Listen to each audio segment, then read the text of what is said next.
Broke my no sex before third date rule with a guy in a wheelchair, and now my best friend thinks I have a fetish. My first sex rule since high school has been no sex before the third date. I recently broke that rule with a handicapped guy, and now my childhood best friend is pissed and grossed out because she thinks I have some weird kind of fetish. Context/full story, I'm a 28F.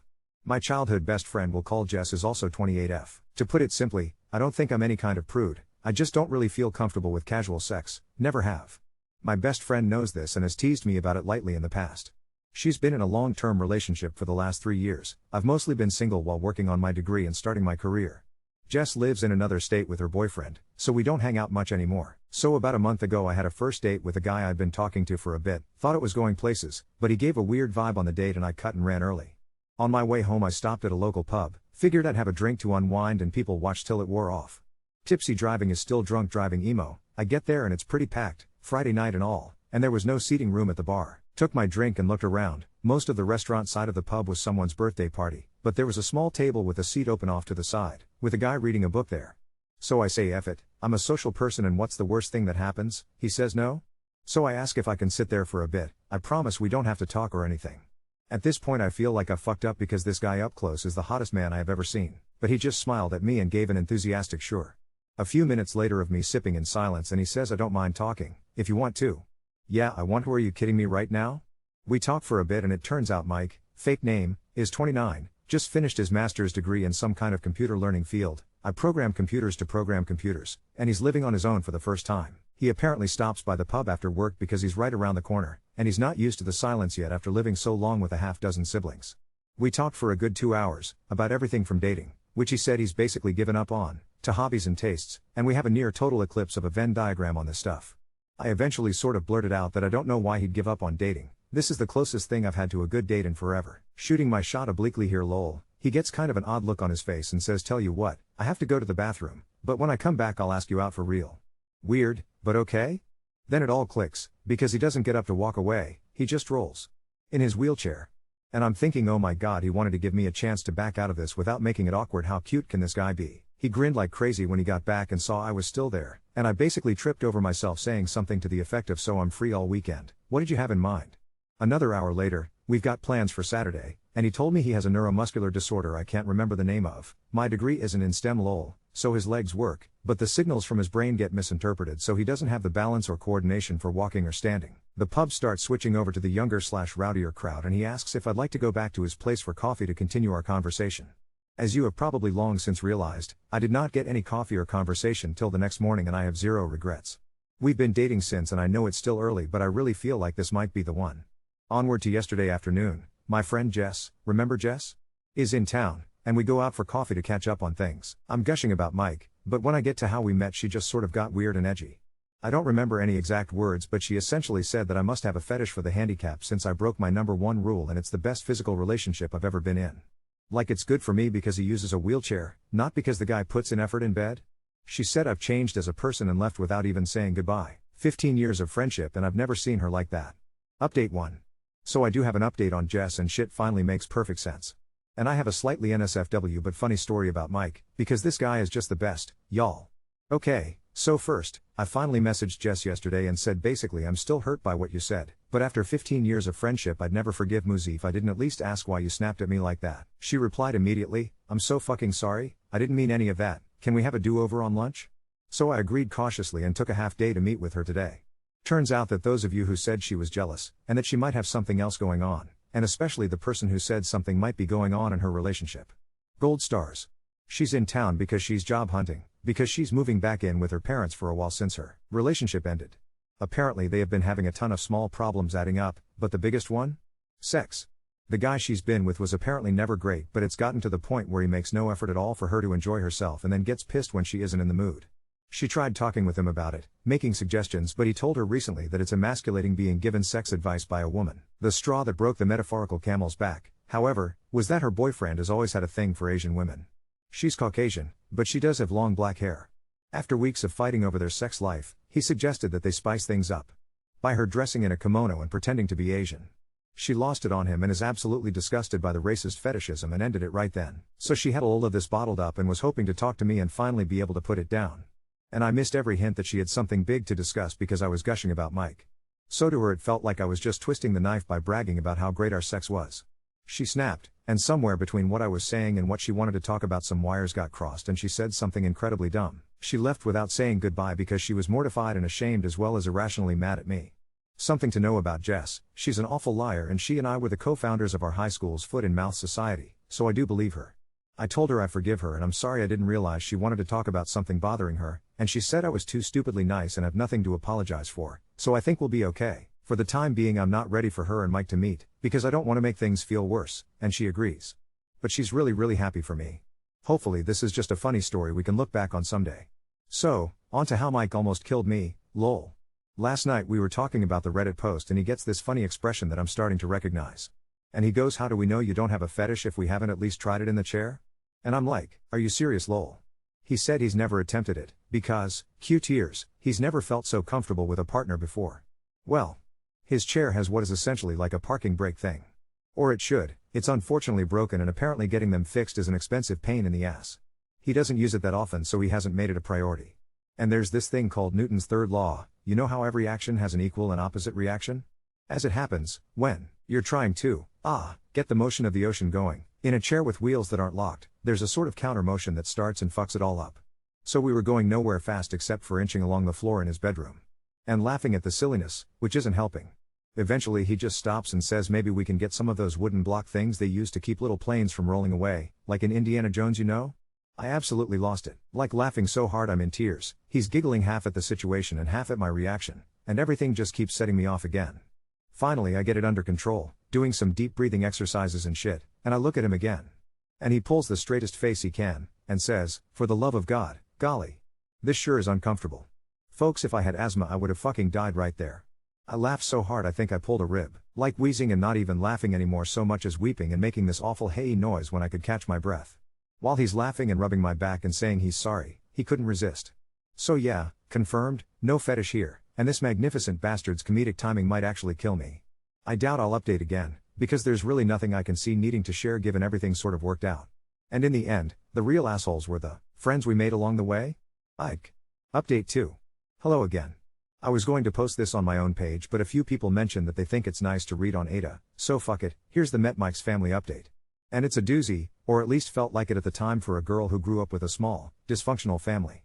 So first up, you know what people, at least me, don't think about when dating a guy who's always sitting? Height. I know he's taller than me because we cuddle a lot, and he's taller sitting on the couch, but I didn't really get it. So we drive up Friday night after work, actually south and west, lol, but to my brain it's always up, in his vehicle, which is modified to be driven entirely using his hands.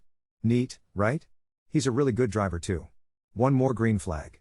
We get to the house, and it's huge you guys, lol, like not a mansion, just kind of a sprawling one-floor rancher. Real estate was wild back in the day. Anyway we get out, and I meet his mom. I'd like to point out I am no slouch, I'm 5'7". His mom is towering over me. But she was the nicest lady ever.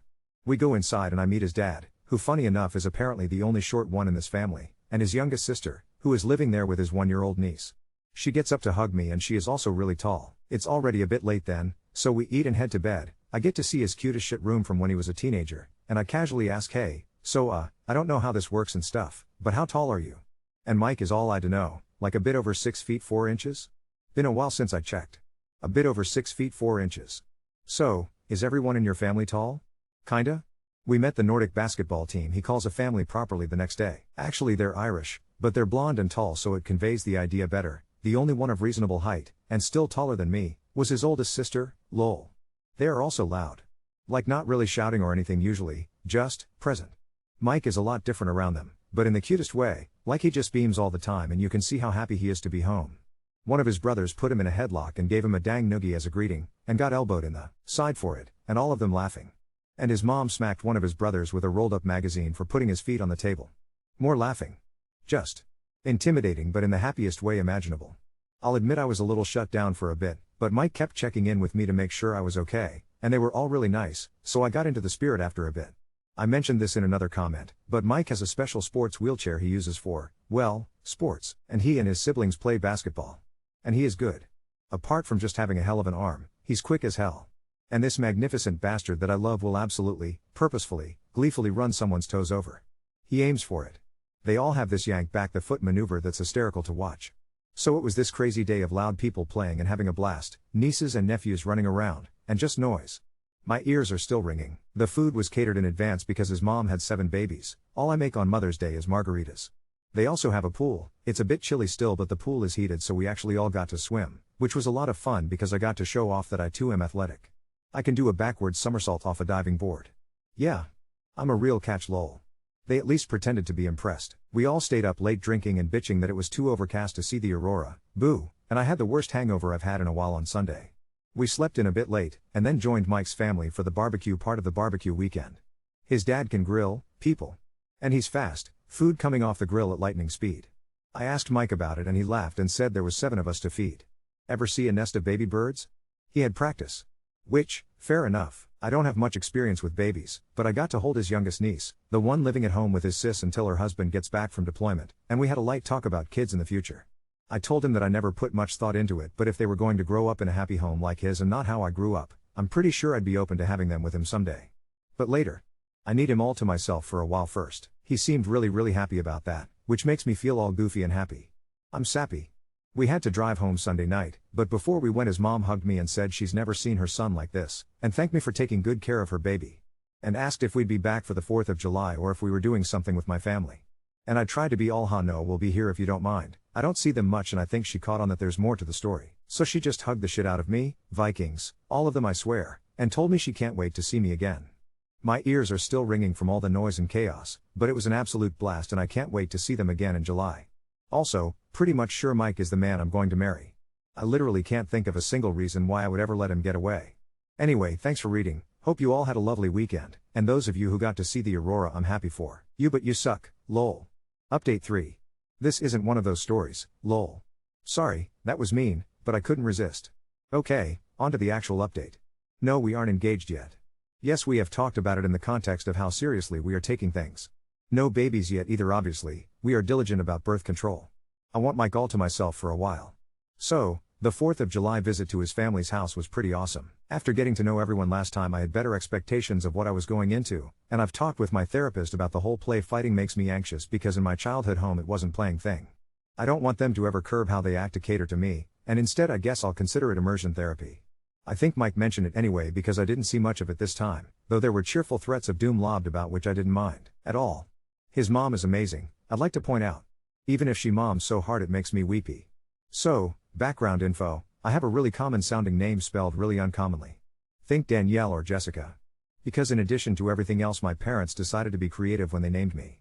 So, although I do sort of like my name, that meant I was that kid who never saw their name personalized on anything. Mike's family, on the other hand, had like a million kids and they all got traditional names, so personalized stuff was huge for them. It kept them from fighting over stuff I guess. One of the things in their house, because they have a pool, is that each of the kids, adults now, has their own personalized beach towel that lives at the house. So we get to their place and it's been a hot drive there, so right after we get in Mike suggests I go to his room to get changed into a swimsuit so we can have a dip in the pool. I'm thinking that sounds perfect, right? Some of you may already know where this is going. I get to his room and there is a towel on the bed. In my favorite color. With my fucking stupid ass spelled name embroidered into it. So here I am crying over a goddamn towel and he's in the doorway watching and grinning like he just pranked me or some shit. Turns out it was her idea but she checked with Mike to make sure it was spelled right. So now I have a towel for when we visit because apparently I'm welcome. If I sound cranky it's just because I'm better at self-depreciation than I am expressing emotions in a direct way. I really am blown away and touched by how much these people have welcomed me. Mike has already sort of learned to decode the way I talk and joke, which is nice, but the first time he gently said that's not humor, that's just putting yourself down, babe, I definitely wanted to go hide under the table. He doesn't let me be mean to me. That's a thing good partners do, I guess? I wouldn't know. Again, yes I am in therapy, I am working on myself, it's not his responsibility to put me back together, it's just something he does naturally. I literally told him one night that I was sorry I'm kind of broken, and he snorted and said at least you can walk in the most disgusted voice ever and made me laugh. I digress. So the food was once again amazing, and I kept my promise to teach his mom how to make my cinnamon bun bread pudding, so I felt like I contributed. Insert Ralph Wiggum I'm helping.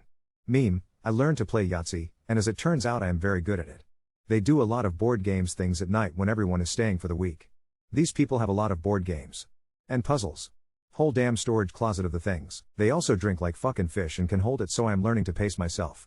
Mike doesn't drink much when we aren't there so I'm not worried that it's a red flag. Only red flag of his that I've found was a Red Sox pennant in his room.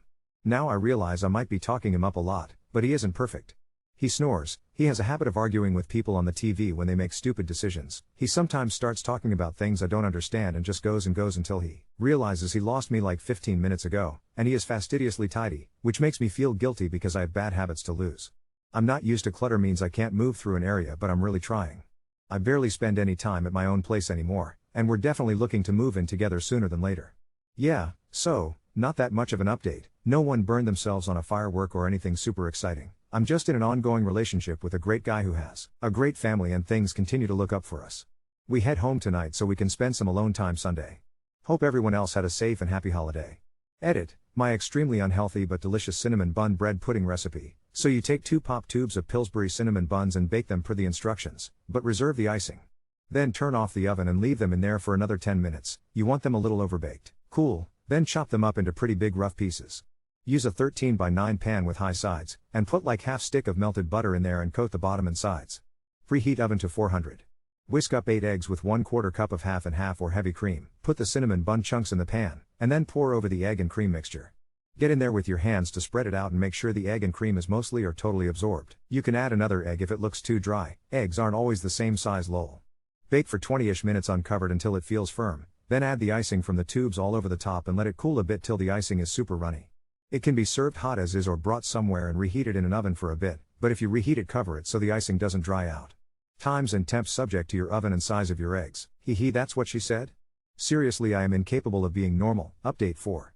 I debated just posting this on my own page, but shit, like a lot of people keep asking for more, so I guess it doesn't hurt to drop my post between Ada for literally killing someone and Ada for meekly accepting my in-laws' cruelty but asking if I may wash my wounds before they flog me again. This is not an exciting update. Not engaged, no babies on the way, not even freakishly tall ones like some of you are hexing me with. But Jess finally met Mike. Sorry. I'm not sorry, I feel compelled to open with a joke and I don't know why. Anyway, real TLDR, she thinks he's amazing. She thinks it is hysterical that I'm on TikTok, I refuse to download it, and she is doing amazing. And our lives are moving forward together. Jess and I have this friend, who I will call Meg and not Tallulah despite both Jess and Mike thinking would be hilarious. Meg was planning to have a birthday party, the big 3-0, and she and Jess are close, and both presently single. They chose a local bar with outside seating, and Jess did a wait, let's check their accessibility because I have been bitching to her for the last month. And lol and be fucking hold after calling the place, they didn't have a ramp for the balcony/outside seating area. As I have been told, Jess said nope, I am meeting Mr. Thrower / Jess come on, and so they found another place that's a damn hike from everyone. But it has a great outside area with accessibility. And then we got the invite. Through Facebook because we are all basic, I guess? And Mike was stoked because they have this awesome beer selection, full stop, I hate hops so. Then Meg told us that, no, I am not using Tallulah for the 15% of you going oh but that was such a better name, they chose it because Jess wanted Mike to feel welcome. So hats off to Jess for making the comeback impression of the century, I guess. The birthday was fun, and silly, and everyone in my immediate friend group met Mike and loved him. Tons of laughter, everyone drank way too much, but fortunately we had enough heads up for a planned motel stay. Why yes, I do own a UV flashlight, why do you ask? So we and a bunch of other people didn't drive home. We actually had brunch in the bar the next day, it was absolutely awesome and I am ruined for pancakes, because fluffy. Once again, I digress. Jess and Mike hit it off and she told him literally every story I didn't want her to over brunch, and it all was great apart from the persistent hangover. I crashed at Mike's again. And then he asked what it would cost to break my lease, because he hates the mornings he wakes up and I'm not there. So the next upcoming week and a half or so is going to be insane while I pack up my whole damn life and shove half into a storage unit and the other half into his apartment, and then we'll be living together. I know it's too soon. He does too. We've decided we're idiots and just going for it. My landlord is a lady who is a bit on the older side and isn't charging me for breaking the lease as long as I leave the place ready for a new renter, so I may respond to comments for a bit right away but expect a lot of silence for a while after. Update 5. Hey. I get a lot of messages asking how things are going, but I kinda hate when people update every 5 minutes with the "my neighbor looked at me sideways" updates after 3 paragraphs of recapping drama. So for those not invested, still with Mike. He's amazing. I will marry him. We live together now. It's been trying. As in he is trying not to laugh at how inept I am at cohabitation. I am really good at not leaving stuff out, now, so there's improvement. He doesn't infantilize, Reddit big brain word, me at all, but he definitely gives me the grace due an absolute idiot. I appreciate it. We are not engaged, guys, it's been half a year, come on, I'm writing a book about our relationship. It starts with "my name is" and the rest is just notes. Don't hold your breath. Jess moved into my old apartment. Yes, my former landlord is the GOAT. Jess is also seeing a guy. I think it is too soon. She agrees. But she has reasons. Girl, we all have needs, and who am I to judge? And I was recently in kind of a serious car accident. I am fine. I have great health insurance, great car insurance, and am recovering just fine. No GoFunds here, though if you want to help, just find a reputable charity for helping victims of drunk drivers and give them your money. So I was on my way home from working overtime and some dude clipped my car and I ended up in a ditch while he just sort of spun out. But I wear my seatbelt because I have a brain and I got really lucky. Everything is fine. My medical deductible was already paid up for the year, and the worst I had was some bruises, a cracked femur fibula, whiplash, and a totaled car. The silver lining is that Mike is great at caretaking. Another check mark in the having kids category. Also, his mom brought us like a million homemade frozen dinners in Costco serving trays and we had nowhere to put them, so she bought us a fucking chest freezer. Guys, I don't even know with this family. They are amazing. I know usually I give some sweet, heartwarming updates while bitching about mental health, but I am pretty well medicated until my leg heals and I have a few weeks off work to cuddle Mike while watching bad sci-fi, so I'm not in the best place to fill your cups. Sorry. Also, don't watch Another Life on Netflix unless you have the ability to set your brain aside because it is the least consistent show I have ever seen. I mean, I loved it, especially the spine ripping itself out of a person and trying to walk away, oh my god, but it requires suspension of disbelief like few things I have encountered in all my years. Also, Mike says hi. He indulges me. Have a good autumn and please for the love of heck don't drive drunk. And don't expect anything from me unless the Thanksgiving gathering is as epic as they claim. I almost slipped and said his last name. No doxing for you today, because Reddit is probably already over my shit. As always, love you guys for all the support. I'm okay, relationship is fab, and please don't drink and drive. Edit, I don't have a cracked femur. Jesus crackers, these meds are something. I have a fractured fibula, lower leg, outside bone, and it didn't break all the way through. I have no idea how I mixed those two up. Mike says at least I'm cute when I'm high, but he is clearly biased. So yeah, cracked fibula, little leg bone, shortish healing time. Not femur, thank fuck. Update 6. First thing, Mike and I are great. Coming up on a year if you can believe it. Out of respect, not Mike's family, I'll put a trigger warning here about parental death / trauma / etc. I had a Thanksgiving post in my notes almost fully written when unfortunately I got the call. I've mentioned before that I had kind of a rough upbringing and have been estranged from my parents for a few years, but they were still my parents, you know? So anyhow, my mother passed away the day after Thanksgiving. Natural causes, she just neglected her health in general. I hadn't talked to her since a half-hearted attempt last Christmas. She didn't even know about Mike. And I don't know if I even feel sad, exactly, but it knocked me for a loop, and writing about how great Mike's family has left a bad taste in my mouth. My therapist says I, paraphrasing here, already mourned the loss of the good parts of my mom when I started processing the bad parts, so my reaction isn't abnormal. For once. But it wasn't the easiest time, and then the funeral meant a whole lot of people I never wanted to see again. Mike was a godsend. He's so charismatic and charming that no one had anything bad to say to me. It was more like a room of acquaintances. I'm so glad we moved in together. I don't know how I would have gotten through it and then gone home alone.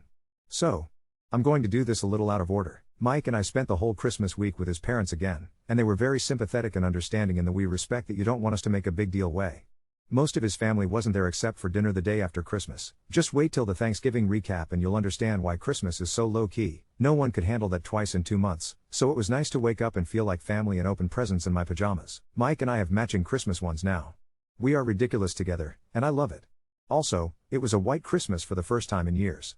To those hoping for a proposal. I did get jewelry. But not a ring. Sorry. Believe me, it's on the table and where we feel we are headed, but we're not rushing things.